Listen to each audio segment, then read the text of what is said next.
जैसे सत्यनारायण भगवान की कथा सुनने से हमारे कुंडली का गुरु ग्रह स्ट्रांग होता है और गुरु ग्रह हमारे कुंडली के भाग्य और हमारे ज्ञान के कारक ग्रह हैं, तो हमारा भाग्य और ज्ञान की वृद्धि होती है।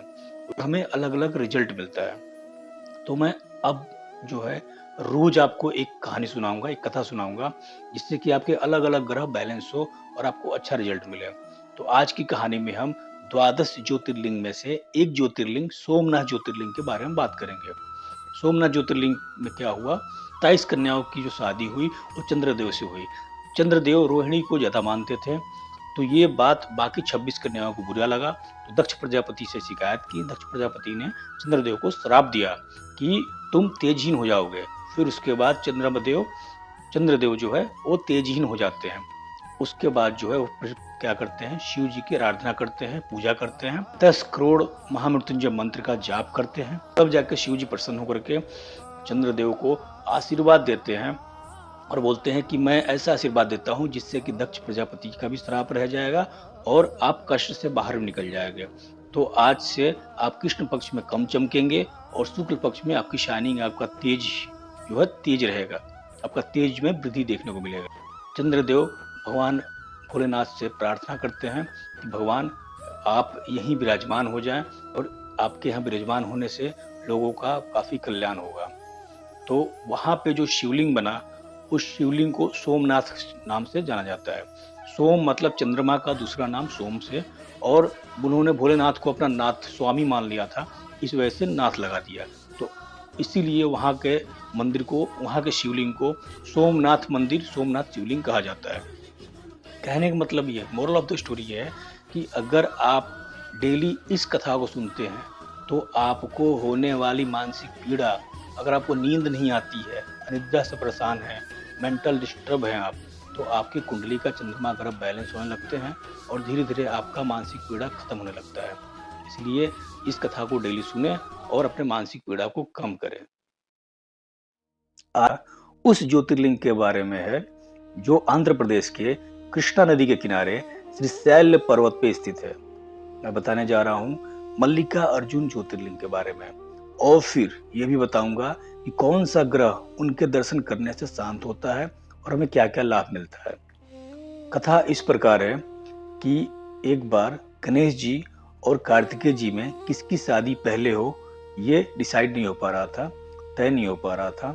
तो एक प्रतियोगिता रखी जाती है कि जो इस धरती को, संपूर्ण धरती को सबसे पहले पूरा चक्कर लगा करके आ जाएगा, उनकी शादी सबसे पहले की जाएगी।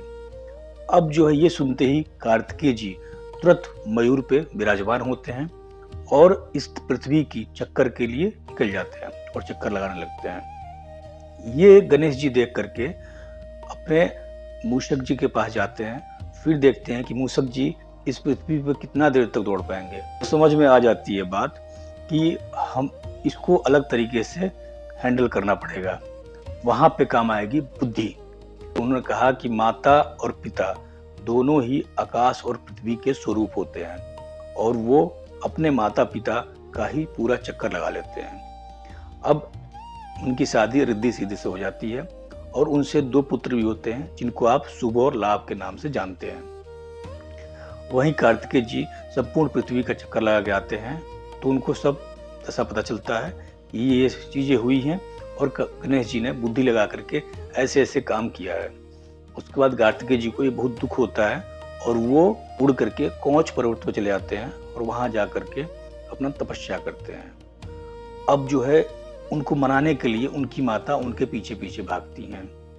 उसके बाद शिव जी भी उनके पीछे पीछे आ जाते हैं और वहां पे शिवलिंग के रूप में स्थापित होते हैं। अब इस टाइम पे वहां की एक पुष्प होती है जिसका नाम मल्लिका है।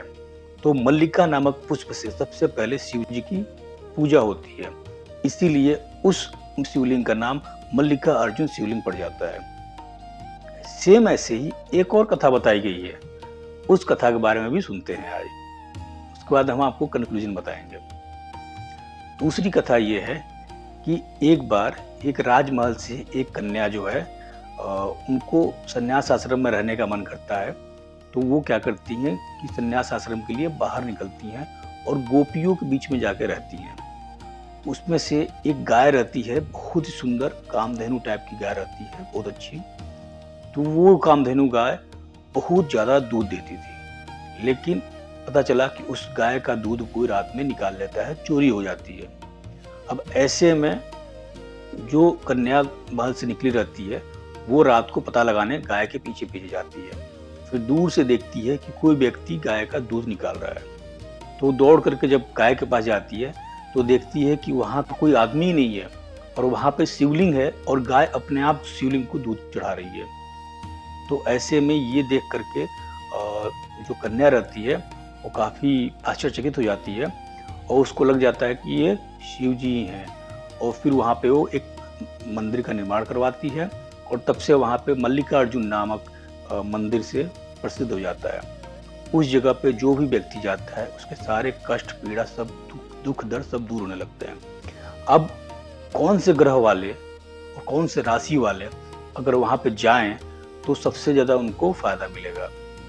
तो कहते हैं कि कन्या राशि वाले अगर मल्लिकार्जुन ज्योतिर्लिंग का दर्शन करते हैं तो उनके जीवन में बहुत ही शांति और सुकून मिलती है। दूसरी तरफ वहीं गणेश जी अपने बुद्धि का उपयोग किए थे।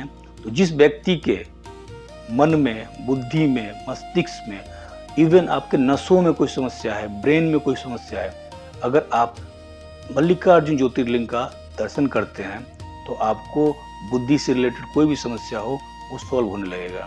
आपके बच्चा पढ़ता नहीं है, बुद्धि नहीं लगाता है, बच्चा परेशान है, पढ़ाई से दूर रहता है, तो अपने बच्चे को भी मल्लिकार्जुन ज्योतिर्लिंग का दर्शन कराइए।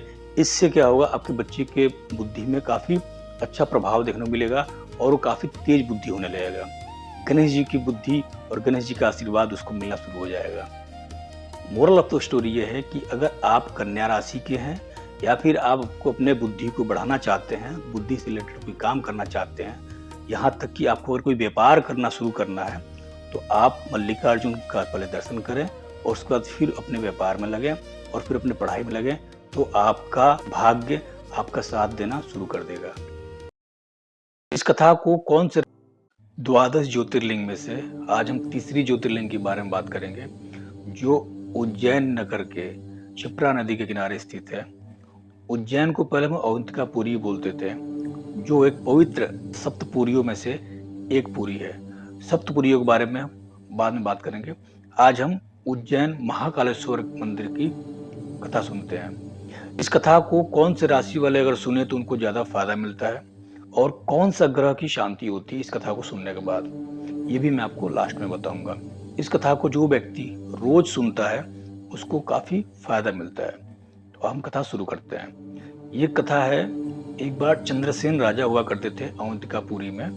तो वो शिव के बहुत बड़े भक्त थे। तो वो बैठ करके पूजा कर रहे थे। वहां से एक बच्चा, एक बालक गुजर रहा था। शिवालय में चंद्रसेन जी को पूजा करते हुए देखा तो उसके मन में भी काफी ललक आया कि मैं भी इसी प्रकार से इनकी पूजा करूंगा, शिव जी की।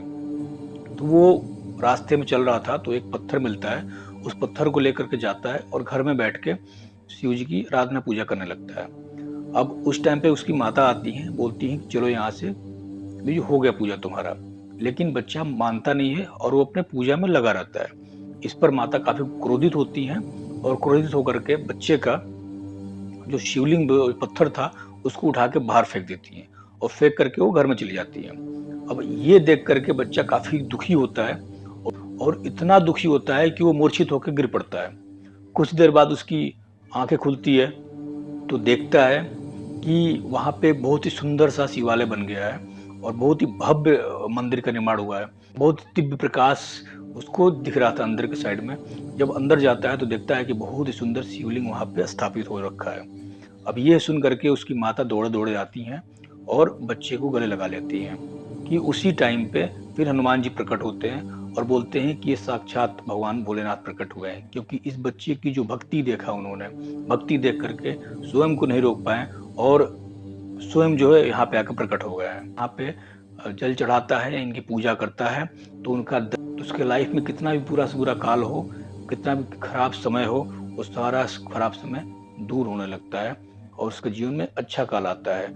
महाकाल जो है सारे कष्टों को हर लेते हैं। एक दूसरी कहानी सुनाता हूँ, इसके साथ साथ एक और कहानी है, पुराणों में लिखा हुआ है।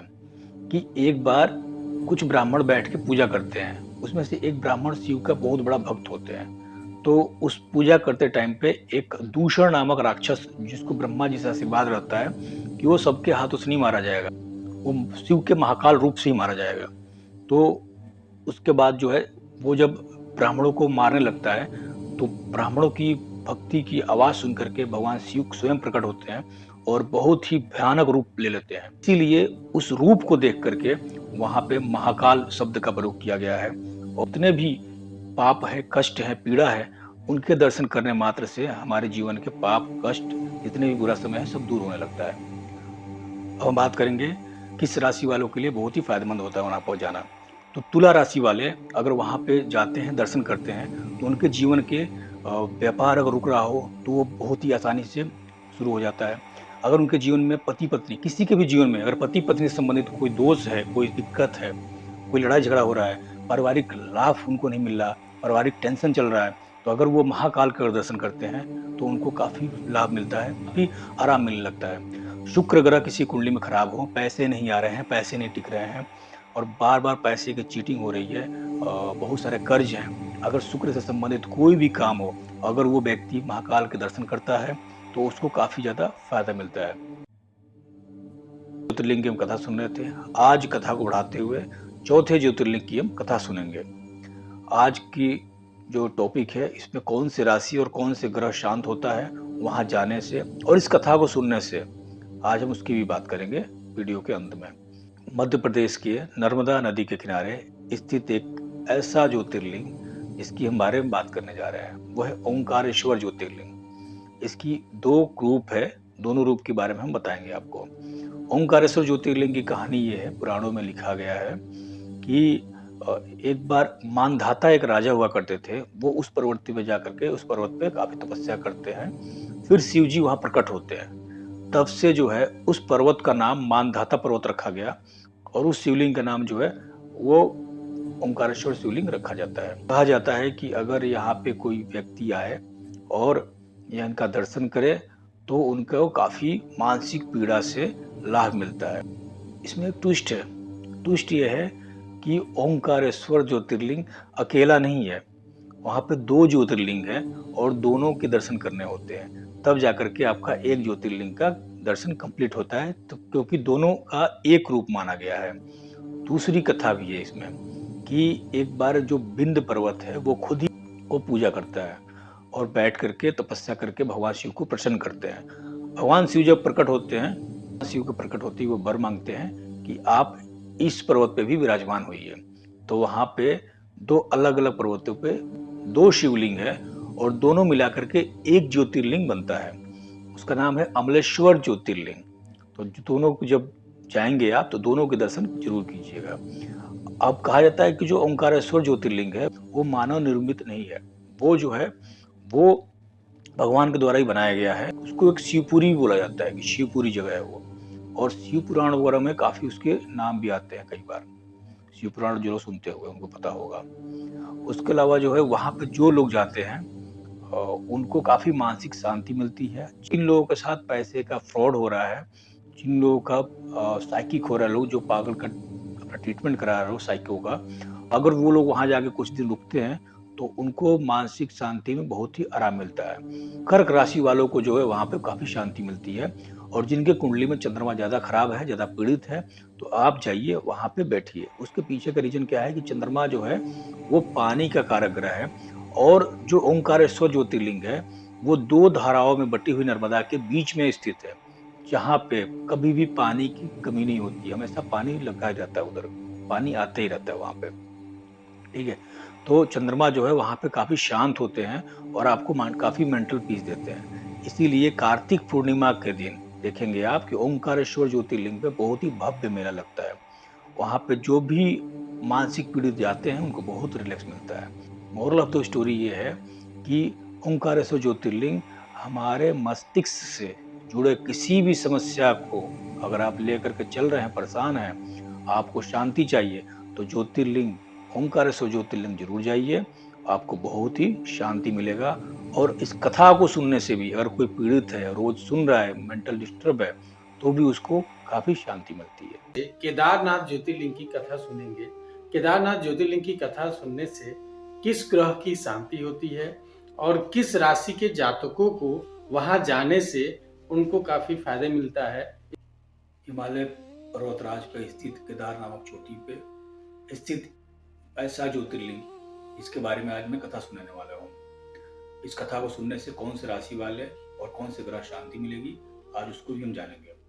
जो केदारनाथ ज्योतिर्लिंग है, उसके पश्चिम भाग में मंदाकिनी नदी बहती है और उसके पूर्व भाग में अलकनंदा नदी बहती है और दोनों आगे चल करके रुद्रप्रयाग में मिलते हैं और वहीं से गंगा की उत्पत्ति होती है। तो आज हम कथा सुनाने वाले हैं केदारनाथ के बारे में। पुराणों में लिखा हुआ है कि एक बार नर और नारायण दोनों मिलकर के भगवान शिव की काफी घोर तपस्या करते हैं। एक पांव पे खड़ा होकर के पूरा कई वर्षों तक तपस्या करते हैं।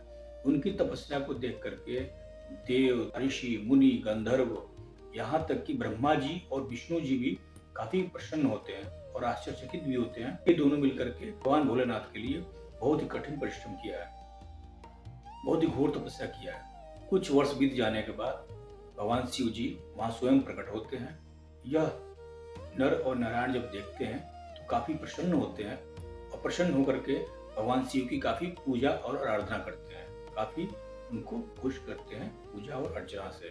शिव जी काफी प्रसन्न होते हैं और प्रसन्न होकर के बोलते हैं कि मुझे तुम्हारे कठिन तपस्या को देख करके काफी खुशी मिली, मैं बहुत प्रसन्न हूँ, वर मांगो, क्या वरदान चाहते हो। तब नर और नारायण बोलते हैं कि हमें कुछ नहीं चाहिए प्रभु, हे महादेव, बस आप इस लोक कल्याण के लिए यहाँ पे निवास कीजिए।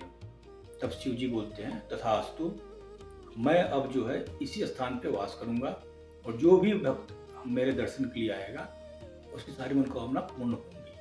अब एक कठिन तपस्या को लेकर के जब बात होती है तो हमारे दिमाग में कौन सा ग्रह आता है? सबसे पहला ग्रह आता है शनि ग्रह, क्योंकि वो सबसे ज्यादा कठिन तपस्या करवाते हैं, सबसे ज्यादा मेहनत करवाते हैं। तो इस ज्योतिर्लिंग का जो भी दर्शन करता है या फिर इस कथा को जो भी सुनता है, उनके शनि ग्रह काफी शांत होते हैं और शनि ग्रह काफी प्रसन्न होते हैं, क्योंकि यहाँ पे जाना भी अपने आप में तपस्या ही है और इस तपस्या को जो पूर्ण करता है शनि ग्रह, उन पर काफी खुश होते हैं। जो लोग केदारनाथ की यात्रा करते हैं, उनके शनि ग्रह कितना भी पीड़ित अवस्था में हो, कितना भी पीड़ा दे रहे हो, अगर आप केदारनाथ घूम के आते हैं तो आपके शनि ग्रह बहुत ही अच्छा फल आपको देंगे। उसके अलावा कुंभ राशि वाले जो होते हैं, अगर वहाँ पे जाते हैं और भगवान भोलेनाथ केदारनाथ की जो दर्शन करते हैं, उनको काफी आराम मिलता है। कितना भी कष्ट पीड़ा में अगर कुंभ राशि वाले हैं या फिर कितना भी पीड़ित अवस्था में शनि बैठे हुए हैं, उनको जरूर जो है राहत मिलती है। और लव स्टोरी ये है कि अगर आपको शनि ग्रह को ठीक रखना है और अपने कुंभ राशि वाले जो जिनके लाइफ में कुछ समस्या चल रही है, उनके अपने लाइफ की समस्या का हल चाहिए, तो जरूर जो है केदारनाथ ज्योतिर्लिंग जाएं। 12 ज्योतिर्लिंग की कथा चल रही है और इस सीरीज में आज हम सुनाएंगे आपको भीमाशंकर ज्योतिर्लिंग की कथा। भीमेश्वर भी बोलते हैं और भीमाशंकर भी बोलते हैं। भीमाशंकर ज्योतिर्लिंग जाने से, उनके दर्शन करने से और उनकी कथा को सुनने से कौन सा ग्रह शांत होता है और कौन सी राशि वाले को इससे बहुत ही ज्यादा फायदा मिलता है, बहुत ही उत्तम लाभ मिलता है। अगर आप इन कथाओं को रोज सुन रहे हैं, अगर आपकी छोटी प्रॉब्लम है तो आप 2-3 बार इस कथा को सुनेंगे तो आपको शांति मिल जाएगी, आपको उस प्रॉब्लम से निजात मिल जाएगा। ज्यादा समस्या है तो आप अगर रोज इस कथा को एक बार सुनते हैं तो आपके जीवन में बहुत ही शांति आना शुरू हो जाएगा। कथा इस प्रकार है कि एक बार की बात है, रावण का छोटा भाई कुंभकर्ण का एक पुत्र रहता है जिसका नाम रहता है भीमा। जिस समय कुंभकर्ण की मृत्यु होती है उस टाइम पे वो बहुत ही छोटा बच्चा रहता है। जब वो बड़ा होता है तो उसको पता चलता है कि उसके पिता कुंभकर्ण की मृत्यु जो है श्री रामचंद्र के हाथों से हुई है। तो वो बहुत ही गुस्सा होता है, क्रोधित होता है और श्री ब्रह्मा जी की तपस्या करना शुरू कर देता है उनसे वरदान पाने के लिए। काफी सालों तक तपस्या करने के बाद ब्रह्मा जी प्रसन्न होते हैं और उसको वरदान देते हैं। जब भीमा को वरदान मिल जाता है तब वो उन शक्तियों को लेकर के सारे पृथ्वी पे लोगों को परेशान करना शुरू कर देता है, सारी जगहों को तहस-नहस करना शुरू कर देता है। यहाँ तक कि देवताओं को भी परेशान करने लगता है। ऐसे में सभी राजाओं को बंदी बना लेता है। एक सुदक्षिणा नामक जो राजा रहते हैं, वो जो है काफ़ी शिव भक्त होते हैं, तो जब उनको बंदी बना के रखता है जेल के अंदर, तो वो वहाँ पे छोटी-छोटी भगवान के शिवलिंग बनाता है और डेली बना कर के पूजा करते हैं वो। तो एक दिन वो भीमा आके देख लेता है कि ये शिव की पूजा कर रहा है, वो तलवार निकाल कर शिव के शिवलिंग पे आक्रमण करता है, शिवलिंग को तोड़ने की कोशिश करता है। तो ऐसे की स्थिति में शिव जी स्वयं प्रकट हो जाते हैं और उसके बाद उससे युद्ध करते हैं और उसको भस्म कर देते हैं, भीम को मार देते हैं। भीम के मरने के बाद भगवान सुदक्षिणा जो राजा रहते हैं उनसे वर मांगने को बोलते हैं, क्योंकि उनकी भक्ति से शिव जी बहुत प्रसन्न होते हैं, तो बोलते हैं कि आप कोई वर मांगिए।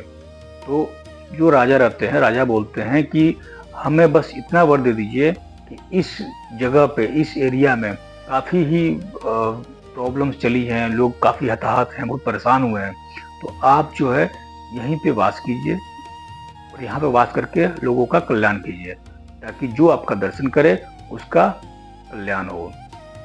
ऐसा फिर शिव जी उनको तथास्तु बोलते हैं और वहीं पे शिवलिंग रूप में प्रकट हो जाते हैं। अब प्रकट होने के बाद फिर वहाँ पे मंदिर वगैरह बनता है।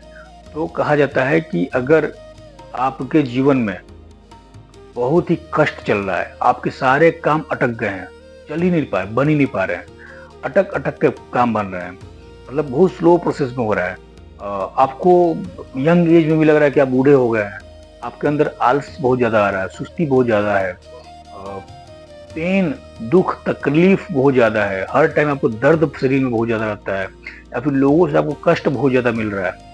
ऐसे स्थिति में अगर आप भीमा शंकर ज्योतिर्लिंग जाते हैं, उनके दर्शन करते हैं और इस कथा को भी सुनते हैं साथ में, तो आपको बहुत ही जल्दी लाभ मिलना शुरू होगा। अगर आपके कुंडली के शनि ग्रह आपको परेशान कर रहे हैं, शनि ग्रह से आप पीड़ित हैं, तो भी आपको बहुत ही लाभ मिलेगा इस कथा को सुनने के बाद। अगर आपको ज़्यादा समस्या है, इस कथा को रोज सुनेंगे आप, तो देखेंगे धीरे धीरे आपके लाइफ का, आपके जीवन का समस्या धीरे धीरे सॉल्व होना शुरू हो जाएगा। मकर राशि वाले या फिर जो पीड़ित हैं शनि से, शनि देव से, वो अगर वहां जाएं तो उनके जीवन में बहुत ही शांति मिलती है। कमेंट बॉक्स में बताएं कौन से ज्योतिर्लिंग की कथा सुनना चाहते हैं, और इस कथा को सुनने के बाद अंत में सब लोग ओम नमः शिवाय जरूर कमेंट में लिखा करें और लोगों को भी बताएं, जिससे कि उन लोगों को भी ये कथा सुनने को मौका मिले। काशी विश्वनाथ है। द्वादश ज्योतिर्लिंग की कथा में आज हम आपको सुनाएंगे श्री काशी विश्वनाथ ज्योतिर्लिंग की कथा, जिसको विश्वेश्वर ज्योतिर्लिंग भी बोलते हैं। बहुत ही इंटरेस्टिंग कथा है, लास्ट तक सुनिएगा और हम आपको बताएंगे कि इस कथा को सुनने से कौन सी राशि वालों को और कौन सी ग्रह की शांति होती है। तो कथा इस प्रकार है। कहा गया है कि जो काशी विश्वनाथ है वो भगवान शिव के त्रिशूल पे टिका हुआ है और भगवान की इस नगरी को शिव नगरी भी बोलते हैं। काशी नगरी है ये, काशी की जो नगरी है वो शिव जी की नगरी है। अब कैसे, इसको सुनते कथा के माध्यम से समझते हैं।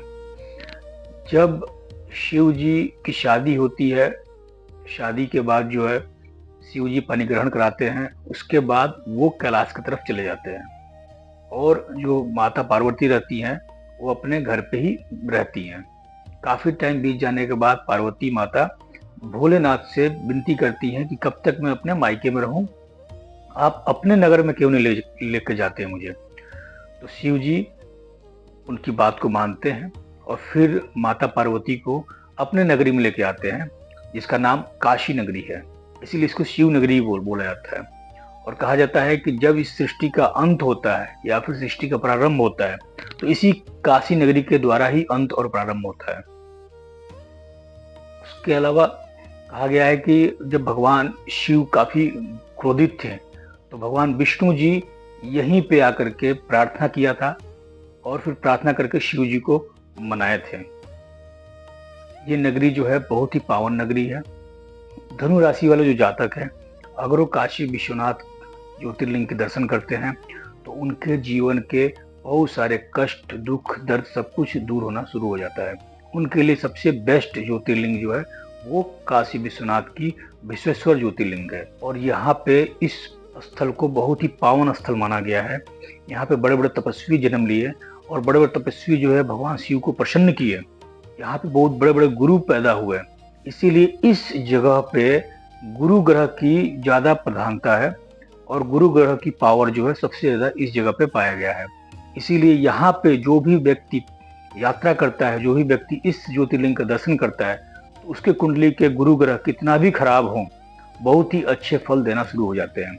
अब गुरु ग्रह क्या है? गुरु ग्रह हमारे कुंडली के भाग्य के कारक ग्रह हैं। गुरु ग्रह हमारे जहाँ पे भी गुरु खराब होते हैं, अगर हम इस ज्योतिर्लिंग के दर्शन करते हैं तो हमारा भाग्य जो है उदय होना शुरू हो जाता है। जिन लोगों के कुंडली में बहुत ही कष्ट, भाग्य साथ नहीं दे रहा है, जिनको संतान में भी दिक्कत हो रहा है और जिनको पढ़ाई विद्या में समझ में नहीं आ रहा कि पढ़ाई कैसे करूँ, जिनका अच्छे रिजल्ट नहीं आ रहा है, जिन बच्चों की अच्छे से पढ़ाई नहीं हो पा रही है, वो लोग अगर काशी विश्वनाथ का दर्शन करें तो उनकी पढ़ाई और बुद्धि दोनों अच्छे से काम करना शुरू कर देता है। और जिनको धार्मिक कार्य करना है, धर्म से जुड़ा हुआ काम करना है, वो भी यहाँ पे जाएं अगर, तो उनको जो है काफी अच्छा फायदा मिलता है, काफी लाभ देखने को मिलता है। इस जगह को मोक्ष की भी जगह बोला जाता है। जो व्यक्ति यहाँ पे मरता है वो सीधे बैकुंठ धाम को जाता है। इसीलिए इस जगह का बहुत ही ज्यादा महत्व है और हर व्यक्ति को इस ज्योतिर्लिंग का जरूर एक बार दर्शन करना चाहिए। इससे हमारे भाग्य में उन्नति होती है। वीडियो देखने के बाद लास्ट में हर हर महादेव व काशी विश्वनाथ की जय जरूर लिखें। ये कमेंट में जरूर लिखें कि अगला जो कौन से ज्योतिर्लिंग की आप कथा सुनना चाहते हैं, इसके बारे में भी जरूर लिखें और लोगों तक ये पहुंचाए वीडियो, ताकि उनको भी अवेयरनेस बढ़े और वो लोग भी इस कथा का लाभ ले सके। दावे के साथ बोल सकता हूँ, बहुत ही इंटरेस्टिंग कथा है, ध्यान से सुनिएगा। इससे कथा को सुनने के बाद बहुत ही आपको फायदे ही मिलेंगे और आपके जीवन में बहुत ही शांति आएगी और आपका भाग्य में वृद्धि भी होगा। इसी एक कथा है त्र्यंबकेश्वर ज्योतिर्लिंग की। हम चलते हैं महाराष्ट्र में जो जगह है नासिक से 30 किलोमीटर दूर एक जगह है, त्र्यंबकेश्वर ज्योतिर्लिंग के नाम से जाना जाता है। उसकी कथा इस प्रकार है कि एक बार एक आश्रम में गौतम ऋषि रहते हैं और उनकी पत्नी अहिल्या रहती हैं। तो वहाँ पे जिस आश्रम में रहते हैं लोग, वहाँ की स्त्रियाँ और अहिल्या में कुछ दिक्कत अनबन हो जाती है। इसके वजह से सारी स्त्रियाँ अपने पति, ब्राह्मण पतियों को बोलती हैं कि गौतम ऋषि और उनके पत्नी का आप निरादर कीजिए और उनकी बेइज्जती कीजिए। ब्राह्मण रहते हैं, वो गौतम ऋषि के सामने हिम्मत तो नहीं कर सकते थे निरादन करने का, कैसे करें समझ नहीं आ रहा था। फिर सारे ब्राह्मण मिलकर के भगवान गणेश की आराधना करते हैं।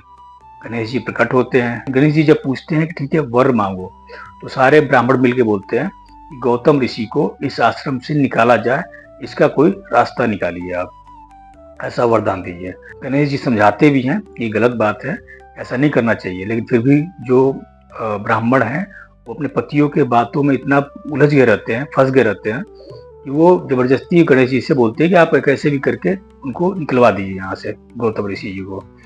तो फिर गणेश जी बोलते ठीक है चलो कर देता हूँ ये भी काम। तो गणेश जी एक गाय बन करके और गौतम ऋषि के खेत में चले जाते हैं और उनका खेत चरने लगते हैं। गौतम ऋषि जब ये चीज देखते हैं, एक पुआल से गाय को मारते हैं, तब तक वो गाय ऑटोमेटिक मर जाती है। अब ये सारे ब्राह्मण देख के चिल्लाने लगते हैं कि ब्राह्मण ने एक गाय को मार दिया, और गौतम ऋषि को इसी बात पे उनको वहां से आश्रम से निकाल दिया जाता है। गौतम ऋषि और अहिल्या माता दोनों जो है किसी और स्थान पे जाके रहने लगते हैं। जो स्त्रियां रहती है ब्राह्मणों की, वो बोलती है वहां से भी उनको निकलवाइए। तो फिर ये जो ब्राह्मण जाते हैं उनको निकलने के लिए वहां पे, तो फिर गौतम ऋषि पूछते हैं कि क्या करें हम इससे हम मुक्त हो पाए इस श्राप से, इस पाप से। तो उन्होंने उपाय बताते हैं कि आप जाइए पृथ्वी का 3 चक्कर लगाइए और तीनों बार लोगों को जाके बताइए कि मैंने ये पाप किया है, मैं गोहत्यारा हूँ, मैं गोहत्या किया हूँ, पहला चीज। दूसरा चीज कि यहाँ पे आइए और यहाँ पे जो एक ब्रह्मगिरी पर्वत है, पर्वत का आप कम से कम 100 चक्कर लगाइए। फिर यहाँ ब्रह्मगिरी पर्वत का फिर से आप चक्कर लगाइए और तब जाकर के आप पाप से मुक्त हो पाएंगे। तो जो गौतम ऋषि रहते हैं वैसे ही करते हैं, सब कुछ वैसे ही करते हैं। फिर उसके बाद फिर शिव जी की आराधना करते हैं। शिव जी प्रसन्न होकर के प्रकट होते हैं, तो गौतम ऋषि अपनी सारी कथा बताते हैं, सारी अपनी व्यथा बताते हैं शिव जी को। तब शिव जी बोलते हैं, ये सब कुछ तुम्हारे साथ रहने वाले ब्राह्मणों ने किया है, तुम अभी बोलो, मैं इन सबको अभी दंड देता हूँ। तो गौतम ऋषि उनको रोक देते हैं, शिव जी को बोलते हैं कि नहीं भोलेनाथ, आप ऐसा कुछ मत कीजिए। अगर वो लोग मेरे साथ ऐसा नहीं किए होते तो मैं आपका साक्षात दर्शन कैसे कर पाता। तो ये बहुत अहोभाग्य है कि उन्होंने ऐसा किया जिससे कि आपका दर्शन हुआ है और आप स्वयं प्रकट हुए मेरे सामने। तो शिव जी बोलते हैं, ठीक है, आप बहुत अच्छे हैं, आप बताइए क्या वर मांगना चाहते हैं। तो फिर गौतम ऋषि बोलते हैं कि हे भोलेनाथ, आप ज्योतिर्लिंग के रूप में यहीं पे आप निवास कीजिए, आप यहीं पे रह जाइए। तो फिर वही त्र्यंबकेश्वर नाम से ज्योतिर्लिंग वहां पे बना हुआ है, और जो भी प्राणी वहां जाता है उनके दर्शन करता है, और इस कथा को जो सुनता है उसके कुंडली के गुरु ग्रह, क्योंकि वहां पे सारे बातें गुरु की चल रही है, उसके कुंडली का गुरु ग्रह बहुत ही स्ट्रांग होने लगता है। गुरु ग्रह हमारे भाग्य के कारक ग्रह हैं, हमारे संतति के कारक ग्रह हैं, हमारे जो है गुरु की दृष्टि में बोला गया है कि गुरु जहाँ देखते हैं वहां पे गंगा जल पड़ता है, गुरु की दृष्टि को गंगा जल बोला गया है। गुरु जहाँ देखते हैं वो स्थान पवित्र हो जाता है। तो त्र्यंबकेश्वर में कोई भी कितना भी गलती से पाप कर लिया रहता है, गलती से पाप हो गया रहता है, आप त्र्यंबकेश्वर में आइए, आप वहां पे अपनी पाप का मुक्ति पा सकते हैं। जो लोग मीन राशि के हैं, मीन राशि क्या है, मुक्ति का राशि है, मीन राशि को मोक्ष राशि बोला गया है। मीन राशि चीजों से अटैचमेंट नहीं रहता है, चीजों से लगाव नहीं रहता है, मीन राशि वालों को मुक्ति चाहिए। वो देखेंगे आप, जब भी पूरे टाइम हमेशा उनके दिमाग में चलता है कि मुझे मुक्त होना है। आप उनके सामने करोड़ों का सामान रख दीजिए, ठीक है, टाइम थोड़े देर के लिए वो ठीक है प्रभावित हो सकते हैं, बट अंदर अंदर कहीं ना कहीं उनके मन में चलते रहता है कि मुझे मुक्ति चाहिए। और त्र्यंबकेश्वर एक ऐसा जगह है पूरे भारत में जहाँ पे आपको पापों से मुक्ति मिलता है। हर बुरे प्रभाव जो ग्रहों का चल रहा है आपके ऊपर, सारे बुरे प्रभाव से भी आपको मुक्ति मिलता है। तो मुक्ति के लिए सबसे अच्छा जगह त्र्यंबकेश्वर है। आप वहां पे जाएं, वहां पे दर्शन करें, आप अपने सारे पापों से मुक्त होंगे, और आपके अंदर गुरु वाली क्वालिटी, आपको ज्ञान मिलेगा कि हमें सही और गलत में फर्क समझना है, और हमें हमेशा सब सही कार्य करना है। आशा करता हूँ आप लोग, ये कथा आपने पहली बार सुना होगा, और इस कथा को बार बार अगर आप सुनेंगे तो आपके लाइफ में होने वाली सारी समस्या का समाधान मिलना शुरू हो जाएगा, आपको ऑटोमेटिक ज्ञान मिलना शुरू हो जाएगा। तो आदर्श ज्योतिर्लिंग की हम कथा सुन रहे थे। आज हम बात करेंगे झारखंड में स्थित संथाल एक स्थान है, उस स्थान पे स्थित एक ज्योतिर्लिंग जिसका नाम है वैद्यनाथ ज्योतिर्लिंग। वैद्यनाथ ज्योतिर्लिंग बहुत ही अद्भुत और बहुत ही रहस्यमय है। उसकी कथा हम सुनेंगे, और कौन से राशि वाले को और कौन से ग्रह की शांति होती है इसके बारे में भी हम जानेंगे। तो कथा इस प्रकार है। रावण जो है एक बार शिव जी की तपस्या करता है। कठोर तपस्या करने के बाद वो शिव जी को अपना सर काट के चढ़ा देता है। जैसे सर काट के चढ़ाता है, उसकी दूसरी सर फिर से आ जाती है। ऐसे वो 9 बार अपने सर को काट के चढ़ा देता है। चढ़ाने के बाद जब 10वीं बार वो अपने सर को काट के चढ़ाने जाता है तो शिव जी स्वयं प्रकट हो जाते हैं, और प्रकट होकर के बोलते हैं कि रुक जाओ रावण, वर मांगो। तो रावण जो है खुश होता है शिव जी को देख करके, और बोलता है, वर ये मांगता है रावण कि आप मेरे यहाँ चल करके शिव जी मेरे घर पे रहिए। शिव जी बोलते हैं कि संभव नहीं है, मैं कैलाश छोड़ के कहीं नहीं जा सकता हूँ। तो रावण जिद पे अड़ जाता है। शिव जी बोलते हैं कि ठीक है, एक काम करता हूँ, तुम मुझे रखना चाहते हो ना, तो ये लो शिवलिंग, ये मेरा प्रतीक है, शिव का एक प्रतीक शिवलिंग है, तो इसको आप ले जाओ और अपने यहाँ स्थापित करो। ये समझना कि मैं वहीं पे निवास कर रहा हूँ, ये जहाँ रहता है मैं वहाँ रहता हूँ। अब ऐसे में रावण बहुत प्रसन्न होता है और वो शिवलिंग लेकर चल देता है। लेकिन जाने से पहले शिव जी को समझाते हैं कि अगर ये तुमने शिवलिंग जहाँ रख दिया, कहीं पे भी रख दिया, वहां पे ये शिवलिंग वहीं रह जाएगा, फिर तुम इसको उठा नहीं पाओगे और आगे लेकर नहीं जा पाओगे। उसके बाद रावण सुनता है और फिर आगे बढ़ जाता है। ये बात नारद जी को पता चलती है। नारद जी भाग करके गणेश जी के पास जाते हैं। गणेश जी से बोलते हैं कि सारी ऐसी कथा है और ऐसी ऐसी बात है, आप कुछ कीजिए। तो गणेश जी ग्वाला का रूप बन करके और नीचे चले आते हैं धरती पे, और उधर गंगा मैया जो है, गंगा मैया क्या करती हैं, रावण शरीर में जल के प्रभाव को बढ़ा देती हैं, जिससे क्या होता है कि रावण को लघु शंका आ जाती है, और वो लघु शंका के लिए जाता है। तो जाने से पहले गणेश जी को एक ग्वाला समझ करके अपना शिवलिंग पकड़ा देता है और बोलता है कि जब तक मैं नहीं आऊं तब तक इसको पकड़ कर रखना। अब उसके जाते ही गणेश जी जो है शिवलिंग को जमीन पर रख देते हैं और वो अंतर्ध्यान हो जाते हैं। जब वो रावण लवशंका से निवृत्त होकर के आता है तो देखता है कि शिवलिंग जमीन पर रखी हुई है और जो ग्वाला था वो भाग गया है, गैया भी वहां पे नहीं है।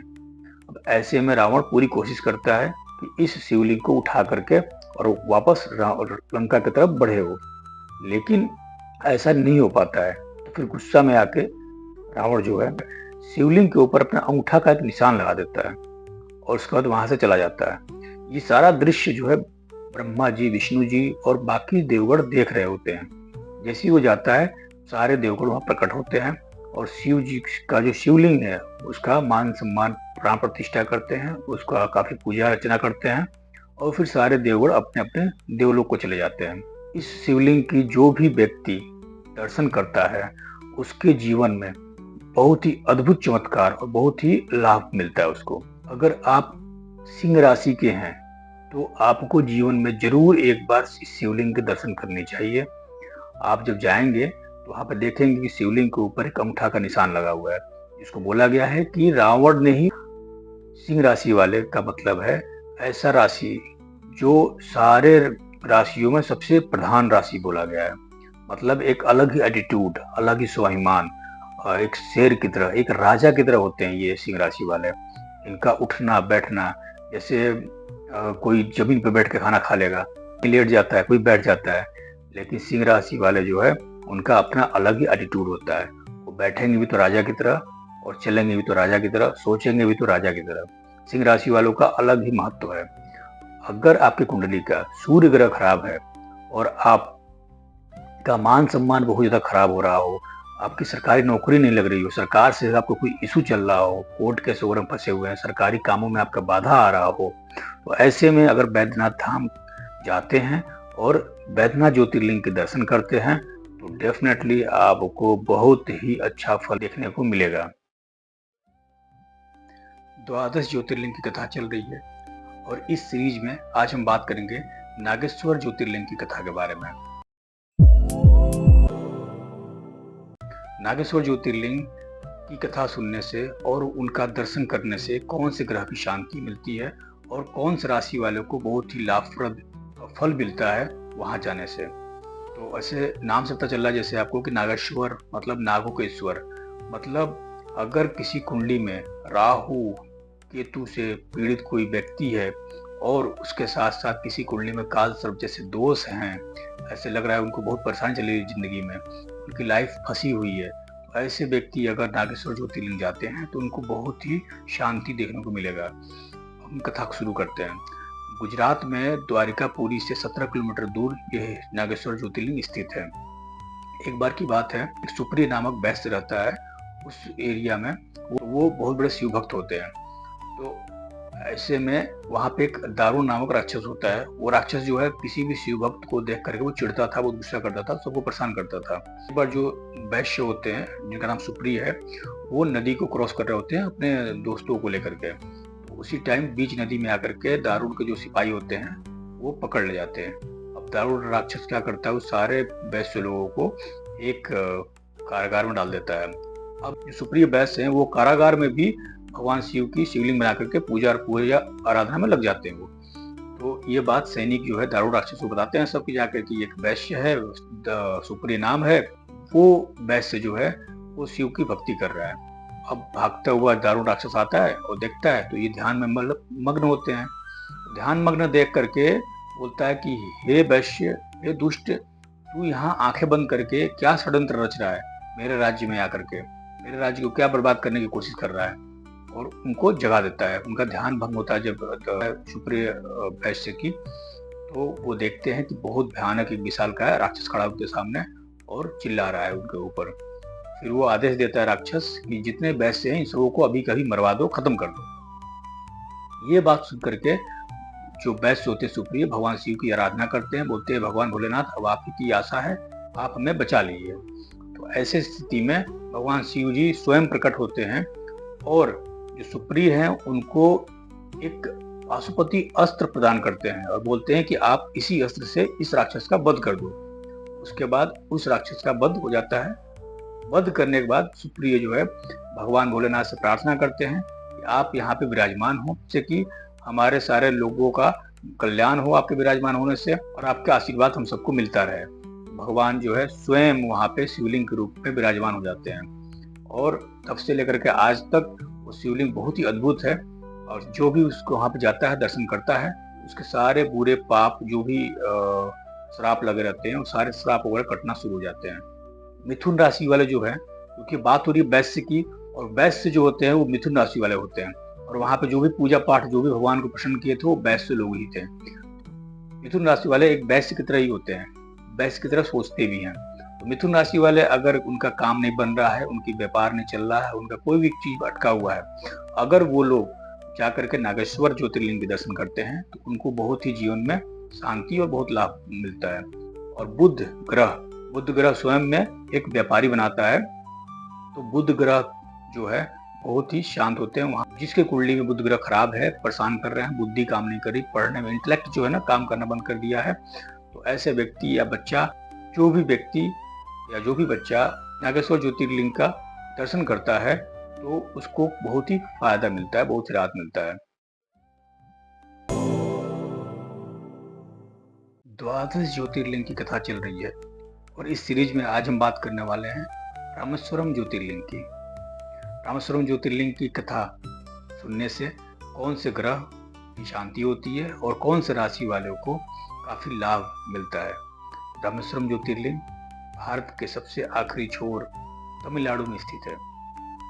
जैसे कि आप सभी लोग एक ही कथा सुने होंगे रामेश्वरम ज्योतिर्लिंग की स्थापना के बारे में। आज मैं आपको 2 कथाएं सुनाऊंगा, और दोनों ही बहुत अच्छी कथा है। दूसरा वाला जरूर सुनिएगा।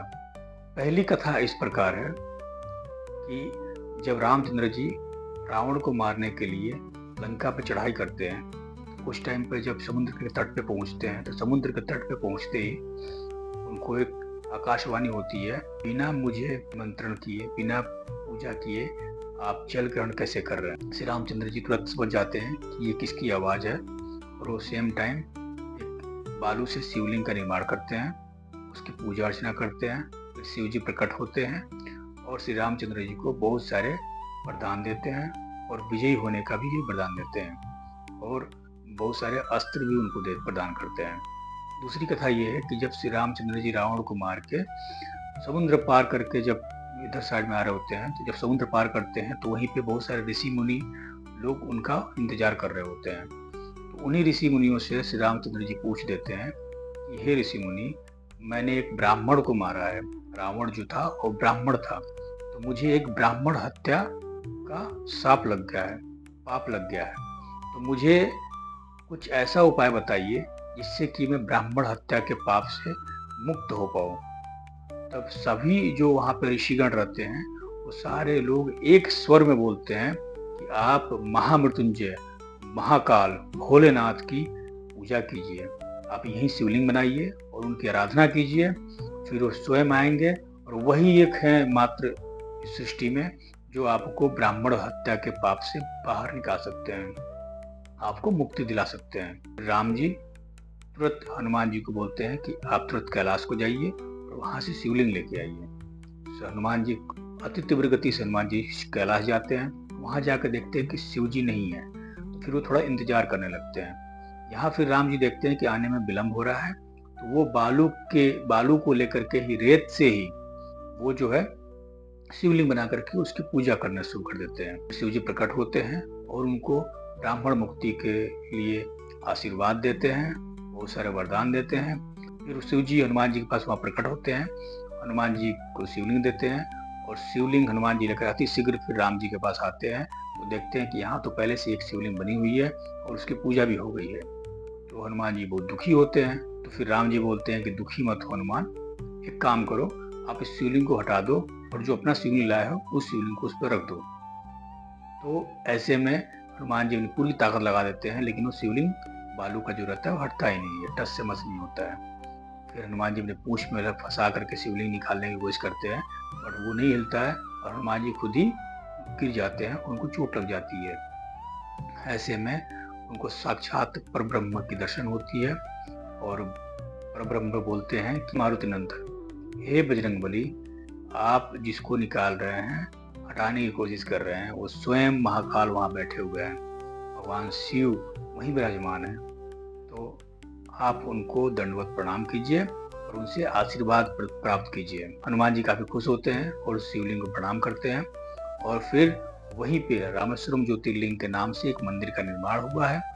जो भी व्यक्ति उस शिवलिंग का दर्शन करता है तो यहाँ पे सबसे ज्यादा प्रधानता हनुमान जी की बताई गई है। तो जिस व्यक्ति की कुंडली में मंगल ग्रह बहुत खराब होते हैं, वो व्यक्ति अगर रामेश्वरम ज्योतिर्लिंग का बार बार दर्शन करता है तो उसे कुंडली का मंगल ग्रह बहुत जल्दी ठीक होने लगते हैं। वैसे ही मेष राशि के जो जातक हैं, क्योंकि मेष राशि के जो स्वामी हैं वो मंगल हैं, और जो मेष राशि के व्यक्ति रामेश्वरम ज्योतिर्लिंग जाता है, दर्शन करता है और इस कथा को सुनता है, उसके जीवन में भी काफी उत्तम फल मिलता है और उसकी मनचाहा इच्छा पूर्ति होती है। अब बात मेष राशि की आई है तो बता दूं, मेष राशि वाले लोग बहुत ही अड़ियल किस्म के होते हैं, बहुत ही जिद्दी स्वभाव के होते हैं। हठ योग करना चाहिए। जब भी योग करते हैं तो ये हठ योग करके ही जीवन में कुछ भी प्राप्त कर सकते हैं। इनके अंदर बहुत ही शक्ति होती है। ये मेंटली बहुत ही उग्र और बहुत ही ताकतवर भी होते हैं। मेष राशि वाले अगर बहुत परेशान हो रहे हो, क्योंकि मेष राशि वालों का एक्सीडेंट बहुत जल्दी हो जाता है, ये बहुत जल्दी क्रोधित होकर के किसी का हानि पहुंचा देते हैं। मेष राशि वाले किसी से भी लड़ जाते हैं और इनके साथ मान लीजिए मेष राशि वालों के साथ ये भी दिक्कत है, मेष राशि वाले अगर कहीं जा रहे हैं तो अचानक से कुछ ब्लास्ट हो जाएगा, टायर फट जाएगा, ट्रांसफार्मर को क्रॉस कर रहे होंगे तो ट्रांसफार्मर ब्लास्ट हो जाएगा। मेष राशि के पास ऊर्जा बहुत ज्यादा है। मेष राशि वाले अगर हनुमान जी की पूजा करते हैं और रामेश्वरम जाते रहते हैं, उनके जीवन में शांति आएगी। और अगर और अच्छा करना चाहते हैं, प्रत्येक मंगलवार को मेष राशि वाले अगर मंगल का फास्टिंग करें, हनुमान जी की पूजा करें, हनुमान मंदिर जाएं, तो मेष राशि वालों को बहुत ही शांति मिलेगी। हनुमान जी की कृपा उन पर हमेशा बनी रहेगी। तो फिर 12 ज्योतिर्लिंग की कथा हम सुन रहे थे। आज हमारा अंतिम ज्योतिर्लिंग की कथा का दिन है, घृणेश्वर ज्योतिर्लिंग। ये ज्योतिर्लिंग महाराष्ट्र के दौलताबाद में स्थित है। कौन से राशि वाले अगर इस ज्योतिर्लिंग के दर्शन करते हैं और कौन से ग्रह की शांति होती है, इस ज्योतिर्लिंग की कथा कुछ इस प्रकार है। एक ब्राह्मण रहते हैं जिनका नाम सुधर्मा रहता है और उनकी पत्नी का नाम सुदेहा रहता है। दोनों में काफी प्रेम रहता है, लेकिन इनको कोई संतान नहीं होता है। संतान न होने की वजह से वो काफी दुखी रहते हैं। तो फिर सुदेहा अपने पति से बोलती है कि आप मेरी छोटी बहन घुष्मा से शादी कर लीजिए। अब ये पति पहले नाराज होते हैं, बात नहीं मानते हैं, फिर बाद में चल करके बात मान जाते हैं और अपनी पत्नी की छोटी बहन से शादी करते हैं। और शादी करने के बाद उनसे एक बहुत ही प्यारा बेटा जन्म लेता है, सुपुत्र जन्म लेता है। तो घुष्मा रहती है, वो शिव जी की बहुत ही बड़ी भक्ति रहती है और डेली शिव जी को 100 पार्थिव लिंग बना करके और उसकी पूजा करती है। और फिर एक तालाब रहता है पास में, फिर तालाब में जा करके शिवलिंगों को विसर्जित करती हैं। ऐसा उनका रोज का नियम रहता है। धीरे धीरे समय बीतता जाता है। एक बार सुधर्मा की पत्नी, जो पहली पत्नी होती है सुदेहा, उनके मन में कुविचार जन्म लेता है कि मेरा तो कुछ भी नहीं है, सारा कुछ तो घुष्मा का है, पति भी घुष्मा का हो गया, पुत्र भी घुष्मा का ही है, सब कुछ घुष्मा का है। वो विचार उनके मन में काफी ज्यादा चलना स्टार्ट हो जाता है और वो परेशान होने लगती हैं। फिर एक रात क्या करती हैं, जब बच्चा बड़ा हो जाता है और उसकी शादी हो जाती है, उसके कुविचार इतने बड़े पेड़ का रूप ले लेता है। तो एक रात को अपने जो छोटी बहन के जो पुत्र रहता है उसको मार के और तालाब में लाके फेंक के चली आती है।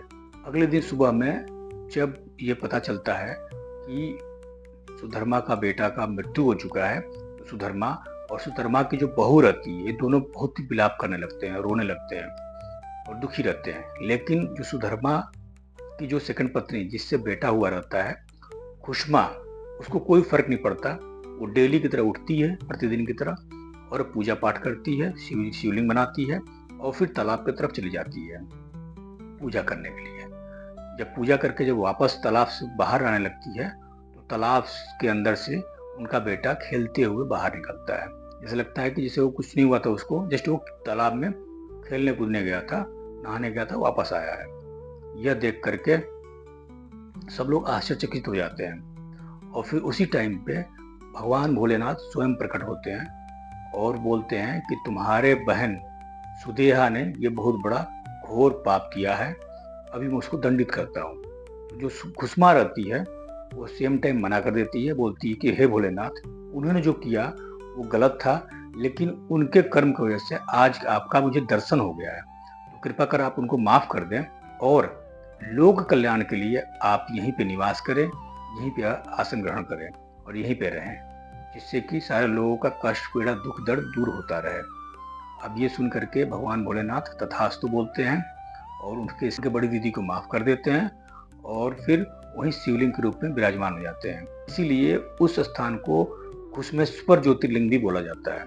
घृणेश्वर ज्योतिर्लिंग और घुश्मेश्वर ज्योतिर्लिंग। अब मैं बताऊं आपको कि वहाँ पे जो वृश्चिक राशि वाले लोग जाते हैं तो उनको बहुत ही लाभ मिलता है। उनके जीवन में वो जो भी कष्ट, पीड़ा रहता है, मानसिक शांति उनको बहुत ज्यादा मिलता है।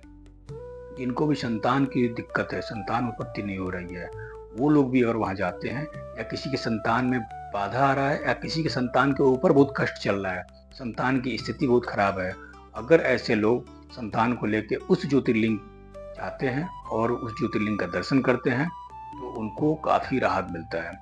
अब जो मंगल ग्रह है, क्योंकि वृश्चिक राशि के जो कारक ग्रह मंगल ग्रह है, तो मंगल ग्रह जो है जिनके भी कुंडली में बहुत ही खराब है, उनका बार बार एक्सीडेंट होता है, फोड़े, फुंसी, बीमारी, खून से संबंधित इस पर समस्या हो रही है, वो लोग भी अगर घुश्मेश्वर ज्योतिर्लिंग जाते हैं तो उनको काफी फायदा मिलता है। वृश्चिक राशि के बारे में बता रहा था। वृश्चिक राशि वाले बहुत ही गोपनीय होते हैं। वृश्चिक राशि वाले के मन में क्या चल रहा है ये जानना बहुत मुश्किल होता है। वृश्चिक राशि वाले खोजी प्रवृत्ति के होते हैं। 24 घंटे इनके मन में रिसर्च चलते रहता है और ये बहुत ही गुप्त, गोपनीय होते हैं। इनसे आप कुछ निकलवा लीजिए, बहुत ही मुश्किल है। और ये लोग रिसर्च फील्ड में बहुत ही पारंगत होते हैं। इन लोगों को बस ढूंढने की आदत पड़ी। वृश्चिक राशि वाले अगर एक बार मन में ठान ली कि अगर मुझे किसी से बदला लेना है, राशि वाले को अगर आपने छेड़ दिया तो बिना डंक मारे आपको छोड़ेंगे नहीं। पहले क्या होता है, वृश्चिक राशि वालों का नेचर है कि आप उनको दबाएंगे, वो दबेंगे, दबेंगे, दबेंगे। अगर आपसे मजबूत है तो आपको डंक मार देंगे और अगर आपसे कमजोर है तो खुद का ही डंक मार के अपने आप को बर्बाद कर लेते हैं। वृश्चिक राशि वालों का ही पॉजिटिव और नेगेटिव दोनों क्वालिटी होता है। तो वृश्चिक राशि वाले जो भी परेशान हैं और बहुत पीड़ित हैं वो घुश्मेश्वर ज्योतिर्लिंग जाएं और वहाँ उनका दर्शन करें और इस कथा को बार बार सुने, जिससे कि आपके लाइफ में आने वाली समस्या दूर होना शुरू हो जाए। नेक्स्ट जो होगा, हमारा ज्योतिर्लिंग यहाँ खत्म हो रहा है। नेक्स्ट हम न्यूमरोलॉजी लेके आएंगे, कबाला न्यूमरोलॉजी, जो बहुत ही कम लोग सुने होंगे। और इस न्यूमरोलॉजी का खास बात यह है कि बहुत ही एक्यूरेट है। अभी तक जितने भी न्यूमरोलॉजी करते हैं सिर्फ लिख करके और देख करके, ये आपके वाणी पर डिपेंड करता है। जैसे आप प्रोनाउंस कैसे करते हैं वर्ड्स को, नाम को, वैसा ये काम करता है न्यूमरोलॉजी।